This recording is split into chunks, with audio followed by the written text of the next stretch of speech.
Make sure to subscribe to this channel for more videos like this.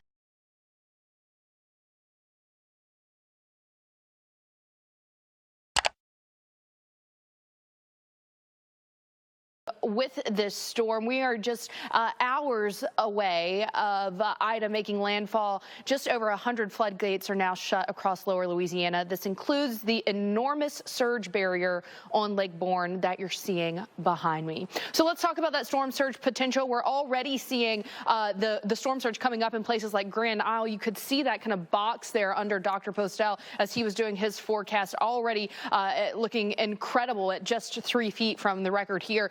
Shell Beach at 5.1, Pilot Town at about 4 feet, and we've got hours ahead of this to go. We're looking at wave heights at 28 as you look out off of the southeastern tip there of Louisiana. Wave heights closer to the coast at 14 feet. So we do have the storm surge warning in effect for southern Louisiana, stretching all the way over into Mobile Bay, Daphne, Biloxi, Gulfport. You guys are included in that. And here's what we're looking at. We're talking about life-threatening storm surge that will continue to be a risk as we head through the overnight hours for places like Grand Isle. Stick around, we've got much more to come. People situated on Louisiana's Cajun coast. It sits about 65 miles southwest of New Orleans. That's where we find meteorologist Stephanie Abrams. Steph, we saw your videos and the explanation yesterday of the wall that protects the city. But of course, when you have a storm, when you're talking about a strong Cat 4 approaching Cat 5, people are still on edge, I would imagine. They still are on edge, and I've had a lot of people hit me up on Twitter and be like, will it hold, will it hold? Well, I can show you the wall behind us. I mean, this is solid concrete. The rest of Morgan City is protected by levees. This going up at least 20 feet.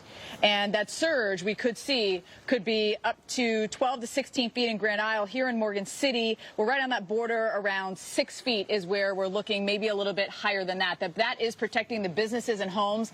As we look down the street, the winds, however, could be a major issue. Look at all the trees, look at all the power lines, and look at all the homes. If we get into that western eye wall or even that outer wall that Dr. Postel was just talking about, we could see significant damage here. It's going to be a little shift east, little shift west is going to make or break who is going to get the worst weather. Let's talk about the surge we're seeing. He mentioned Grand Isle. We are seeing already a water rise of anywhere from 3 to 5 feet on the coast of Louisiana over into Mississippi. That's going to get worse as this comes in.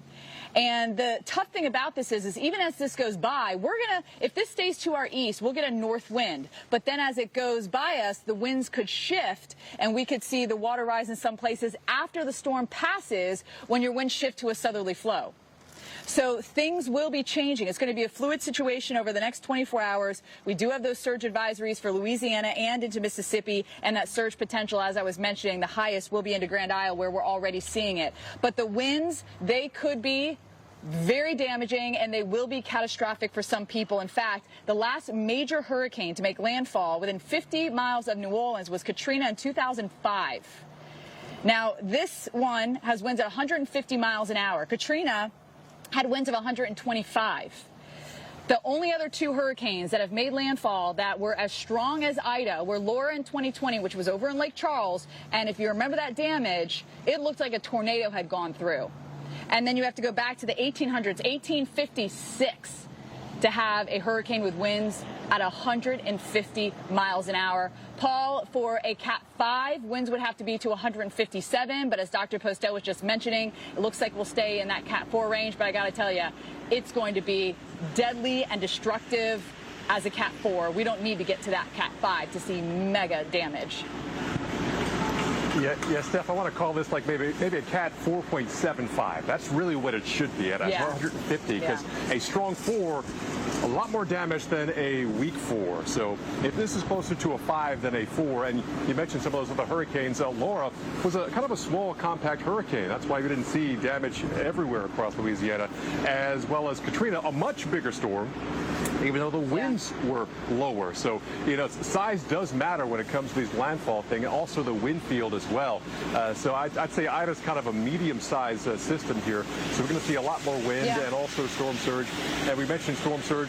We know that Katrina made landfall in Mississippi, and we had major impact. Only about 10 feet above sea level. It's particularly vulnerable to storm surge pushing through the bayous and the canals, as well as heavy rain, which is all of that is something that that we're expecting from Ida. The wind's going to continue to pick up here, and the conditions going to continue to go downhill. We've got hours and hours ahead of this. So a look at what is happening right now. You can see that northern eye wall is getting very, very close to the southern portions of Louisiana at this point. We're going to have landfall very soon, but we're also going to have far-reaching impacts that we've already begun to see. We've got rain bands that are putting down intense amounts of rain, and that is leading to a flash flood warning in Baldwin and Escambia counties. We also have this other flash flood warning a bit farther south for Escambia County. That includes Pensacola. Why is that, and why is it lasting until 4 p.m. or 4:15 local time there? Well, that's because these bands are set up over these spots, and they are going to keep bringing that rainfall in.